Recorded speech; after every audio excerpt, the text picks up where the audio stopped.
오늘은요, 5월 가정의 달을 앞두고 가정에 대한 말씀을 좀 나누려고 합니다. 그래서 오늘 설교 소제목을 뭐라고 정했냐면 형용사가 필요해진 세상. 제목이 좀 수수께끼 같죠?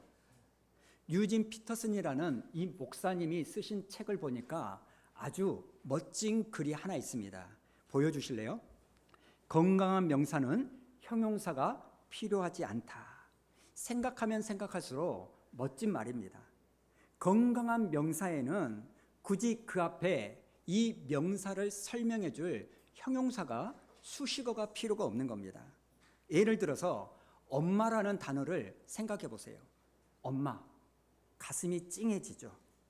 이 엄마라는 말에는 굳이 수식어가 필요 없습니다. 그 앞에 좋은 엄마, 착한 엄마 이런 말을 쓰지 않아도 됩니다. 그런데 어느 날부턴가 이 시대가 점점 이상해지는 거예요. 세상이 점점 악해지면서 이제는 엄마라는 단어 앞에 형용사, 설명하는 수식어가 필요해진 세상입니다. 뉴스를 보십시오. 이제는요, 자기 자식을 버리는 엄마가 있다는 거예요. 또 게임에 중독되다 보니까 자기 아이를 방치해서 자기 아기를 죽이는 엄마도 있습니다. 그러니까 이제는 이 엄마라는 말 앞에도 좋은 엄마라는 표현이 필요한 시대입니다. 교회도 마찬가지 아닙니까? 원래 교회라는 이 단어는 그 단어 자체가 수식어가 필요 없는 위대한 단어입니다. 앞에 형용사가 필요가 없어요. 그런데 교회가 변질되면서 이제는 교회 앞에도 설명하는 수식어, 형용사가 필요합니다. 그래서 재정이 투명한 교회, 하나님이 역사하시는 교회, 젊은 교회, 깨끗한 교회, 이런 이야기가 있는 거예요. 우리의 가정도 마찬가지 아닙니까? 원래 가정이라는 이 말에도 형용사가 필요가 없어야 되는 겁니다. 그런데 21세기를 살아가는 이 시대에는 수많은 가정이 깨지는 거예요. 그래서 이제는 이 가정이라는 단어 앞에서도 형용사가 필요한 겁니다. 온전한 가정, 건강한 가정. 여러분, 이런 맥락에서 여러분의 가정을 한번 생각해 보세요. 여러분의 가정 앞에 형용사를 붙인다면, 수식어를 붙인다면 어떠한 설명이 붙여지는 가정이 될까? 그래서 제가 오늘 말씀을 준비하면서 우리에게 진짜 필요한 형용사는 무엇일까? 이걸 생각해 봤는데 제가 보기에는요, 믿음의 가정이라는 이 형용사가 필요한 것 같습니다. 사랑하는 여러분, 여러분의 가정이 믿음의 가정이 되기를 축복합니다. 성경을 보면 수많은 믿음의 가정들이 나오는데 유독 하나님께서 주목하시는 가정이 있었습니다. 바로 그 가정이 무슨 가정이냐? 아브라함과 이삭과 야곱의 가정이었습니다. 하나님이 얼마나 관심이 많았냐면 창세기의 주인공이 바로 이 가정이라는 거예요. 이름은 창세기지만 천지 창조에 관한 이야기는 1장과 2장만 나오고 인류 역사에 대한 이야기는 3장부터 11장까지밖에 나오지 않습니다. 그리고 12장부터 50장까지는 전부 다 이 가정에 대한 이야기예요. 12장부터 24장까지는 아브라함, 그리고 25장, 26장은 이삭, 야곱은 27장부터 36장이고 37장부터 마지막까지는 야곱의 아들 요셉의 이야기가 나옵니다. 그러니까 온통 성경의 관심사는 이 가정이었다는 거예요. 심지어 오늘 말씀해 보니까 하나님이 자기를 설명할 때 뭐라고 설명하느냐? 한번 보여주십시오. 나는 아브라함의 하나님이요, 이삭의 하나님이요, 야곱의 하나님이다. 성경을 보면 이 표현이 얼마나 많이 나오는지 모릅니다. 우리가 잘 아는 다윗을 생각해 보세요. 성경은 다윗을 뭐라고 말합니까? 내 마음에 합한 사람이다. 이렇게 훌륭한 다윗인데 결코 성경은요, 다윗의 하나님, 솔로몬의 하나님, 모세의 하나님이라고는 나오지 않습니다. 오직 성경은 나는 아브라함의 하나님이요, 이삭의 하나님이요, 야곱의 하나님이다. 하나님이 인정하시는 가정이라는 겁니다. 그래서 오늘 설교 제목을 이렇게 정했습니다. 이런 가정 되게 하소서. 그런데 여러분, 여기에 나오는 아브라함의 하나님, 이삭의 하나님, 야곱의 하나님이라는 이 표현은요, 실상은 굉장히 놀라운 표현입니다. 여러분 한번 생각해 보세요. 그 당시 고대 근동 세계에서 다른 신들은요, 이렇게 소개된 적이 한 번도 없습니다. 고대 근동 세계의 모든 신들은요, 이렇게 소개됩니다. 농사의 신, 전쟁의 신, 바다의 신, 태양의 신, 달의 신, 이렇게 모두가 비인격체와 결합된 신들로 소개가 되는 거예요. 그런데 성경의 하나님은 다른 거예요. 다른 신들은 장소나 지역, 어떤 힘과 결합이 되어지는데 성경의 하나님만 나는 아브라함의 하나님이요, 이삭의 하나님이요, 야곱의 하나님이다. 인격체와 결합된 신이라는 거예요. 여러분, 이 말이 뭔 말인지 아십니까? 이 땅에 살았던 아브라함과 이삭과 야곱이라는 이 사람이 실제로 체험했고 만났던 그 하나님이 바로 우리의 하나님이라는 겁니다. 사랑하는 여러분, 여기에 우리의 소망이 있는 줄로 믿습니다. 그분이 아브라함의 하나님이 되시고 이삭의 하나님이 되시고 야곱의 하나님이 되셨다면 오늘 저와 여러분의 하나님이 되실 수도 있는 줄로 믿습니다. 그리고 또 하나, 여기에 나오는 이 세 사람을 볼 때 우리가 감사한 게 뭔지 아십니까? 이 사람들은요, 완벽함과는 거리가 멀었던 사람입니다. 만약에 이 세 사람들이 완벽한 사람들이었다면 우리는요, 굉장히 힘들어졌을 거예요. 그런데 고마운 게 뭐냐? 이 사람들은 완벽한 사람들이 아닙니다. 아브라함을 보세요. 이 아브라함은요, 자기가 죽을까 봐 자기 아내를요, 동생이라고 2번이나 속입니다. 여러분, 제가 아브라함처럼 돈은 많이 없다 할지라도요, 저 살려고요, 제 와이프 내 동생이다 하면서 다른 사람한테 주지는 않거든요. 이 아브라함은 약속을 받았음에도 불구하고 기다리지 못해서 하가를 취해가지고 이스마엘을 낳아가지고 족보가 완전히 꼬이게 만듭니다. 여러분, 그 아들 이삭도 마찬가지 아닙니까? 아버지하고 똑같이 자기 아내 리브가를요, 누이라고 속입니다. 그리고 자기 자식 2명이 있는데 똑같이 사랑하지 않고 편애하는 거예요. 완벽한 사람이 아닙니다. 그 다음 야곱은 말도 못하죠. 사기꾼, 속이는 데는 아주 선수예요. 말만 하면 거짓말이에요. 형을 속이고 아버지를 속이고 도망갑니다. 여러분, 그런데 여기에 우리의 소망이 있다는 거예요.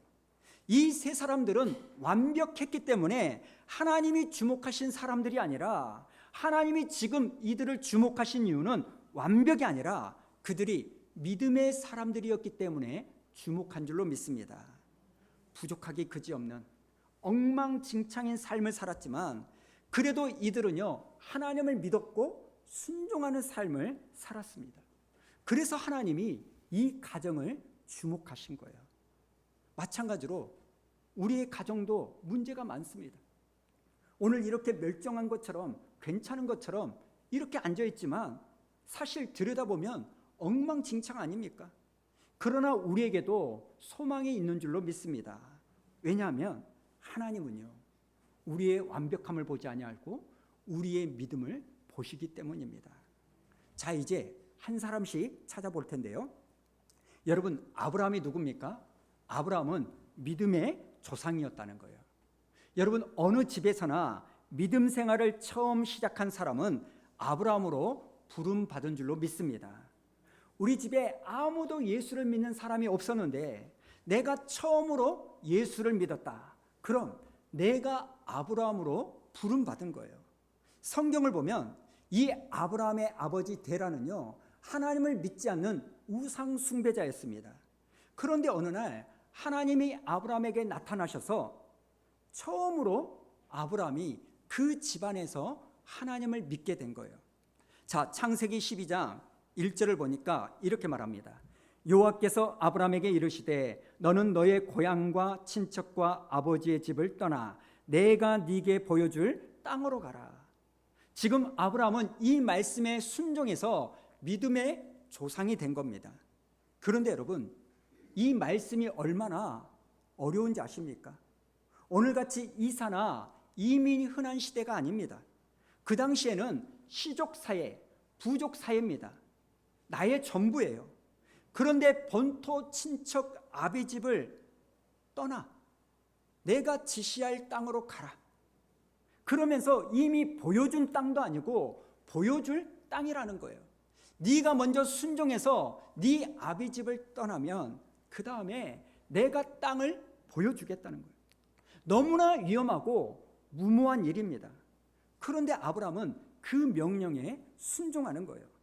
사실 하나님은요, 이 명령 다음에 복을 주셨어요.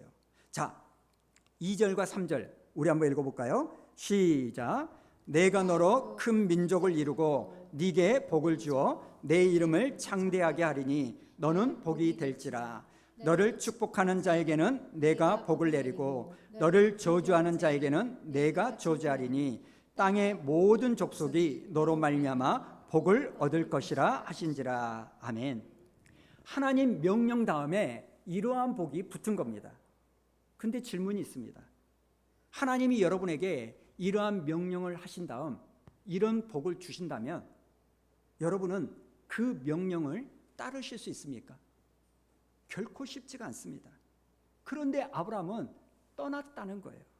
자, 그렇다면 궁금해지죠.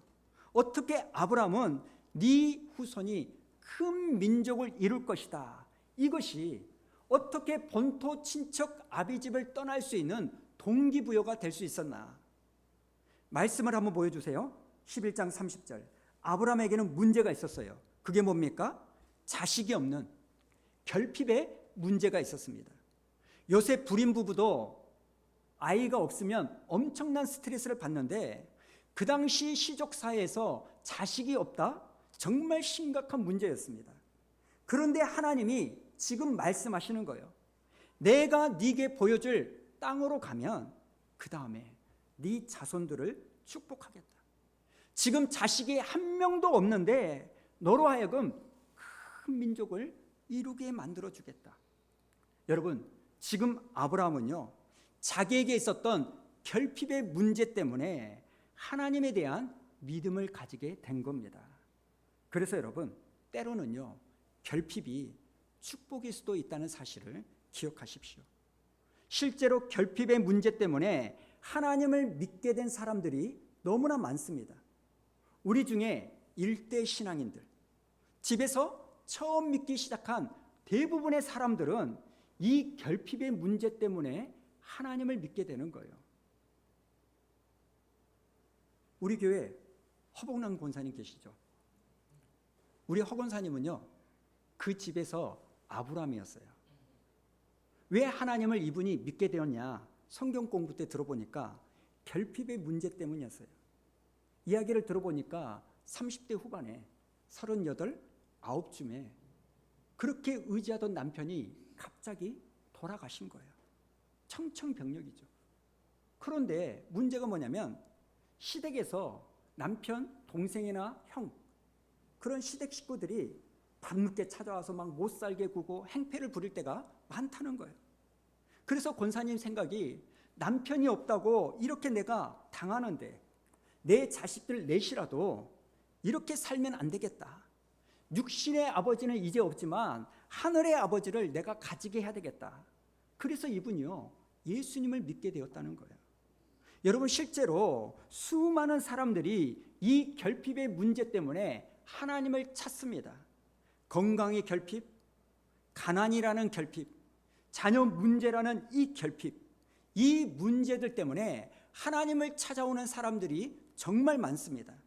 그래서 우리나라 수많은 아브라함들, 일대 신앙인들이 이 결핍의 문제 때문에 하나님을 믿게 되는 거예요. 그러니 여러분, 이 결핍은 절대로 나에게 있어서 원망거리가 아니라 감사거리가 될 수 있음을 믿으시기 바랍니다. 오늘 이 자리에 어떤 결핍의 문제 때문에 괴로워하시는 분들이 있다면 그 결핍 때문에 하나님을 찾으시기를 축복합니다. 왜냐하면 그 결핍을 채워주실 분은 오직 하나님 한 분밖에 없기 때문이에요. 성경을 보면 이 결핍 때문에 놀라운 기적이 일어나잖아요. 요한복음 2장에 나오는 물이 포도주로 변하는 이 기적 무엇입니까? 결혼식이 시작됐는데 하객들에게 내어줄 포도주가 떨어진 거예요. 그 결핍의 문제가 생겼을 때 예수님께서 물을 포도주로 바꿔주는 기적을 일으켰다는 겁니다. 그러니 여러분, 여러분의 부족을, 결핍을 원망하지 마시고 오히려 그 결핍 때문에 하나님을 찾아가는 여러분 되기를 축복합니다. 그래서 여러분이 여러분의 가정에 아브라함이 되어주시기를 소원합니다. 자, 두 번째, 이삭 이야기를 해볼까요? 여러분, 이삭은요 모태신앙입니다. 2대째 신앙인이에요. 가만히 보면 우리들 중에 이 모태신앙이 많이 있죠. 2대째 신앙. 다 이삭과 같은 사람들입니다. 여러분, 이 모태신앙은요 1대 신앙이었던 제가요 너무너무 부러워하는 사람들이에요. 왠지 아십니까? 영적으로 태어날 때부터 출발선이 달라요. 저는 0m 출발선에 딱 서 있다면 이 2대째 모태신앙은요 100m 앞에서부터 출발선에 서 있는 거예요.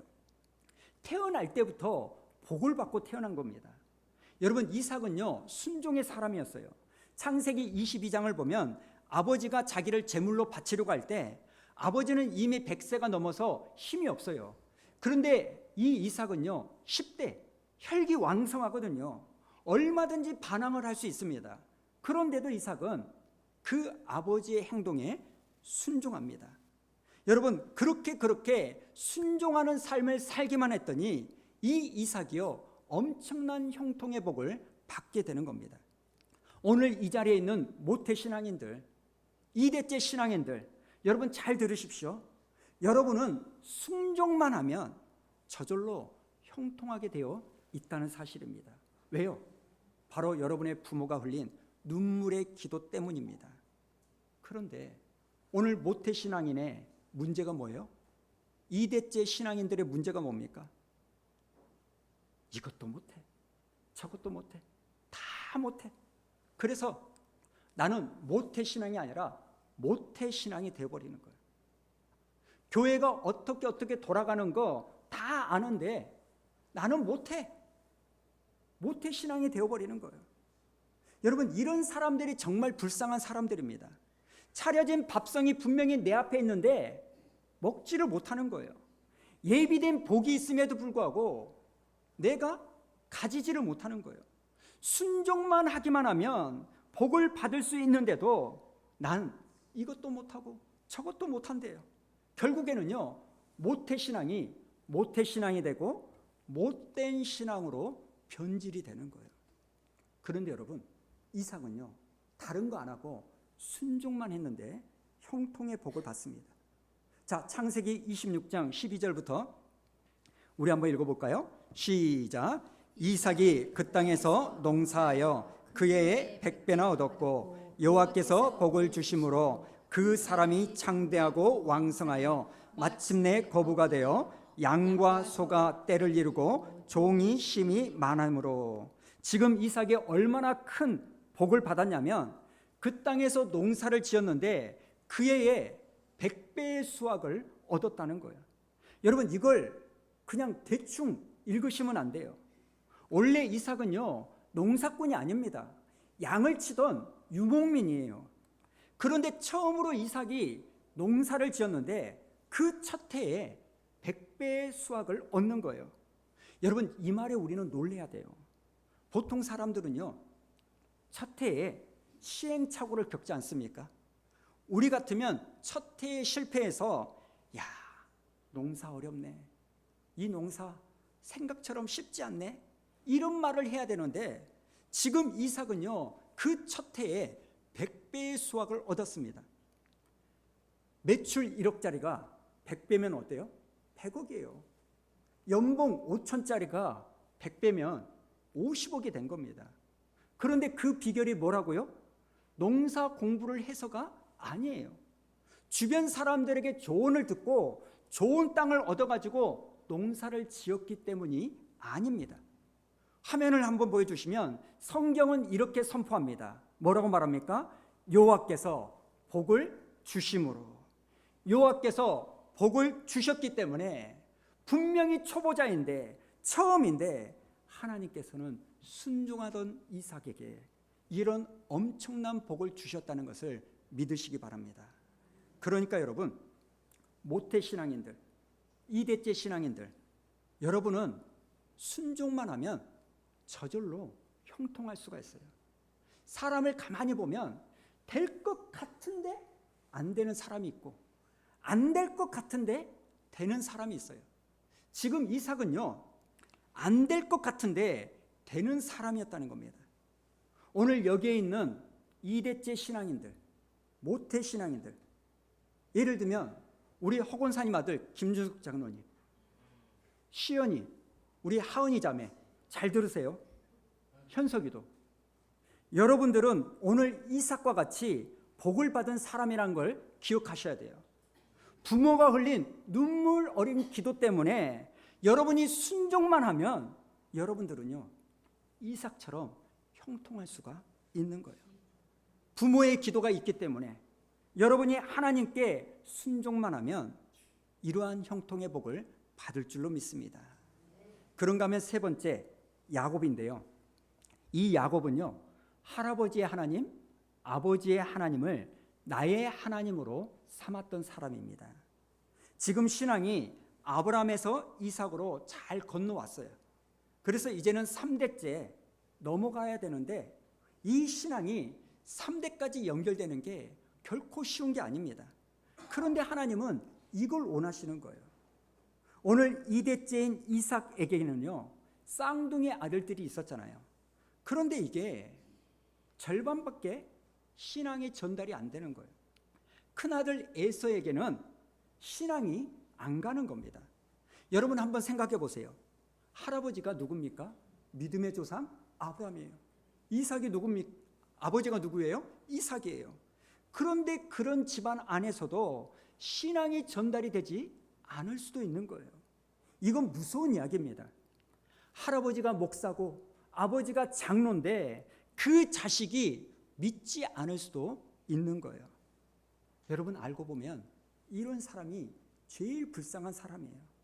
태어나 보니까 할아버지가 아브라함인데 신앙이 없는 거예요. 아버지가 이삭인데 신앙이 없는 거예요. 너무나 무서운 비극입니다. 그런데 주목할 사람은 야곱이에요. 이 야곱이 대단한 게 뭔지 아십니까?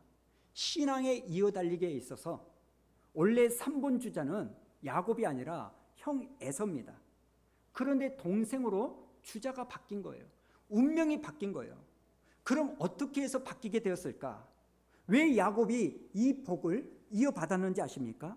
성경을 보니까 야곱은 계속해서 영적인 장자권을 갈망하는데 형에서는요, 관심이 없는 거예요. 그런데 이 차이가 굉장히 크다는 겁니다. 여러분, 아무리 3대째, 4대째, 5대째 예수 믿는 집안이라 할지라도 영적인 은혜를 사모하고 갈망하지 않으면 우리는요, 에서가 될 가능성이 큰 거예요. 그래서 우리는요, 이 야곱처럼 은혜를 사모해야 될 줄로 믿습니다. 자, 그렇다면 질문이 있죠. 왜 똑같은 집에서 자랐는데 에서는 장자권을 사모하지 않고 야곱이 사모했을까? 자, 창세기 25장 27절 그 이유를 설명해 주는데요. 읽어볼까요? 시작. 그 아이들이 장성함에 에서는 익숙한 사냥꾼이요 들 사람이 되고 야곱은 조용한 사람이었으므로 장막에 거주하니. 굉장히 중요한 말씀입니다. 에서는 사냥꾼으로 눈만 뜨면 항상 바깥으로 나가 들에서 보냅니다. 그런데 야곱은 집에서 시간을 보내요. 이 차이가 엄청난 결과를 가져다 준 거예요. 지금 여러분, 아브라함과 이삭과 에서와 야곱이 사는 땅은 가나안 땅이에요. 그런데 이 가나안 땅에서 하나님을 믿는 집안은 이 집안밖에 없는 거예요. 다시 말하면 이 집을 벗어나면 온통 우상 숭배하는 하나님을 안 믿는 사람들이 천지입니다. 그래서 이 집 안에서만 하나님에 대한 이야기를 들을 수 있고 하나님께 예배를 드릴 수 있는 거예요. 그런데 이 집을 나가면 세상이에요. 그런데 문제가 뭡니까? 에서는 눈만 뜨면 그런 세상으로 뛰쳐나가는 거예요. 하나님을 믿지 않는 사람들과 교제하면서 쾌락을 즐기며 살아가는 겁니다. 그러니 점점 어느 순간부터 영적인 것에 대해서는 관심이 없어지는 거예요. 그런데 야곱은 집에서 시간을 보냅니다. 오늘날로 표현하면 하나님의 이야기를 들을 수 있고 하나님께 예배할 수 있는 그곳에서 시간을 보내는 거예요. 그리고 더 놀라운 사실이 뭐냐?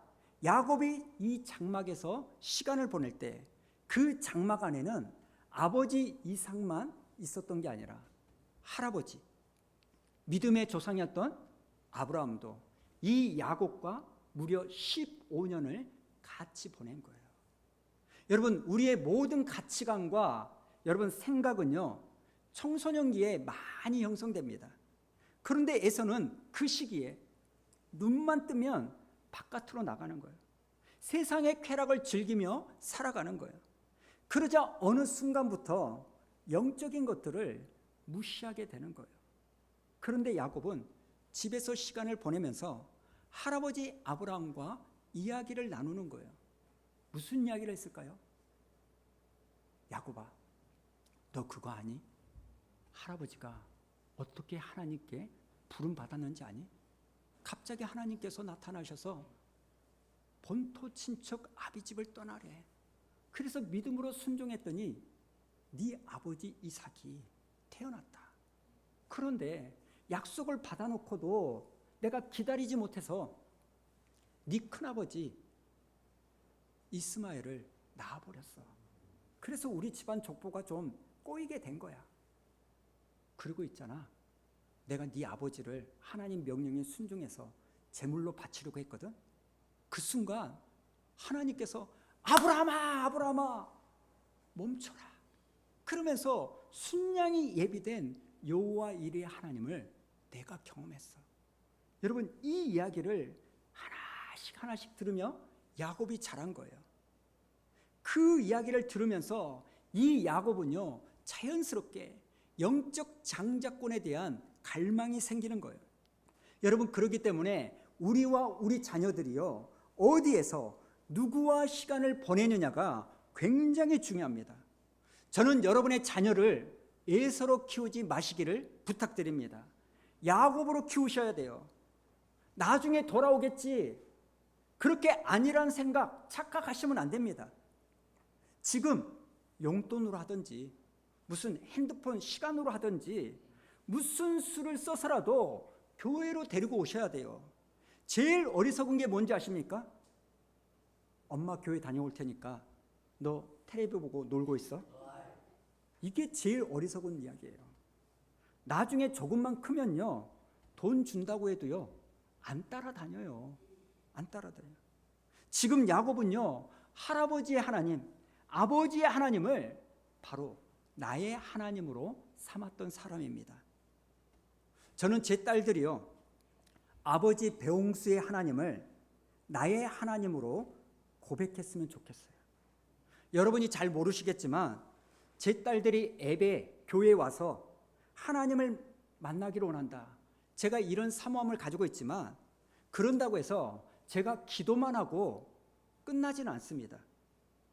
제 나이가 50이 넘었지만요, 우리 애들한테 얼마나 알랑방구를 끄는지 아십니까? 그게 뭔지는 자세히 알려고 하지 마세요. 다칩니다. 어쩔 때는요, 문득 현타가 올 때가 있어요. 뭐지?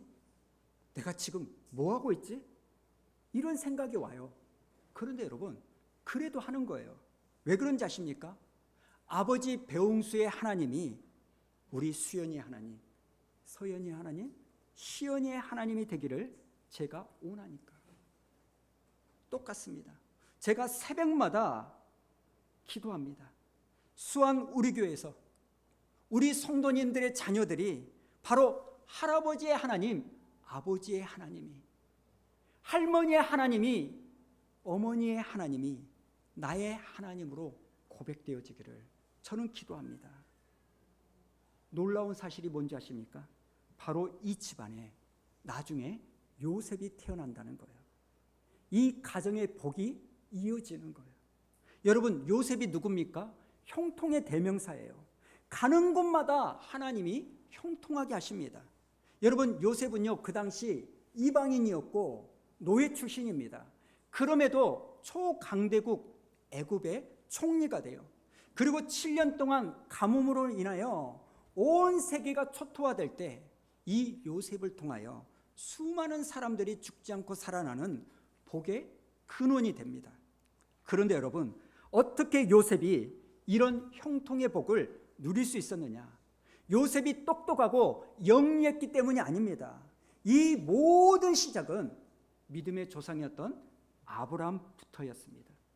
믿음의 조상 아브라함이 그 믿음의 유산을 아들 이삭에게 물려줬을 뿐이에요. 그리고 이삭은 그 다음 아들 야곱에게, 야곱은 요셉에게 이 믿음을 물려준 것뿐입니다. 사람들은 아버지 야곱이요, 아들 요셉에게 채색 옷을 입혀줬다, 이것만 기억합니다. 그런데 천만의 말씀이에요. 아버지 야곱은요, 자기가 입었던 믿음의 옷을 아들 요셉에게 입혀줬습니다. 실제로요, 야곱이 입혀줬던 이 채색 옷은요, 요셉의 인생에 하나도 도움이 안 돼요. 오히려 그 채색 옷 때문에 시기와 질투의 대상이 되었습니다. 그러나 이 채색 옷은 그 시기와 질투 때문에 곧바로 벗겨졌지만 눈에 보이지 않는 믿음의 옷은 요셉을 지켜줬다는 사실을 기억하십시오. 그 믿음의 옷이 요셉을 살렸고 유혹을 이기게 했고 절망과 슬픔을 극복하게 만든 줄로 믿습니다. 여러분, 요셉은요, 신앙의 유산을 물려준 부모님 때문에 성공한 거예요. 그 믿음의 시작이 어디서부터? 아브라함부터 시작된 겁니다. 저는 오늘 가정의 달을 앞두고 여러분의 집안이 이렇게 믿음의 가정이 되기를 축복합니다. 자, 말씀을 마치죠. 이제는 서두에 말씀드렸던 것처럼 가정이라는 이 단어 앞에도 설명이 필요한, 형용사가 필요한 시대가 되었습니다. 오늘 여러분의 가정에 이 형용사가 붙게 된다면 어떤 형용사가 붙을지 한번 생각해 보십시오.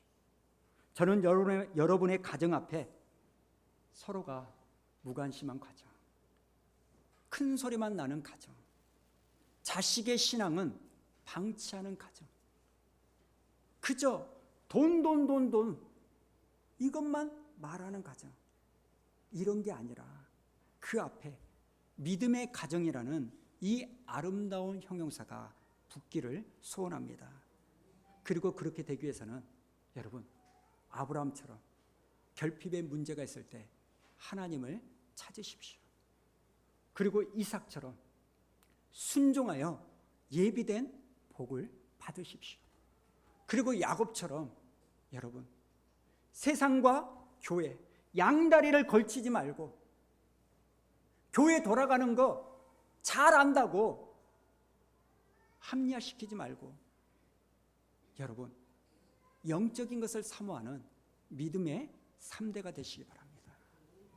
그러면 여러분의 가정에 요셉이 태어납니다. 오늘 여러분의 가정은 어떤 가정입니까? 목사인 저에게 여러분이 우리 가정은 이런 가정이에요 말한다면 뭐라고 말할 수 있겠습니까? 이번 5월 한 달, 여러분, 작년에도 그랬던 가정, 올해도 그런 가정으로 끝내시겠습니까? 5월 한 달. 여러분, 그거 제가 하겠습니다, 이 단어 그냥 만든 거 아니에요. 우리 가정 안에 형용사를 좀 바꿔보자고요. 그건 누가 시작할 수 있냐면 안 믿는 남편이 하는 게 아니에요. 믿는 내가 먼저 섬기고 낮아지고 죽어가고 기도할 때 여러분, 우리의 가정은 큰 소리 나는 가정이 대화가 되는 가정이고 돈 하는 가정이 자족하는 가정이 되고, 무관심한 가정이 서로 관심을 표하는 가정이 될 줄로 믿습니다. 저는 교회 다니는 여러분이요, 나 혼자 예수 믿고 끝나지 말고 사도행전에 보면 주 예수를 믿으라, 그리하면 너와 네 가정이 구원을 얻으리라. 여러분, 하나님의 구원의 단위는요, 가정인 것 같습니다. 여러분의 부모가, 여러분의 배우자가, 여러분의 자식이 여러분의 기도로, 눈물 어린 그 결단으로 예수를 믿을 수 있는 그러한 한 달을 보내는 여러분 되기를 축복합니다.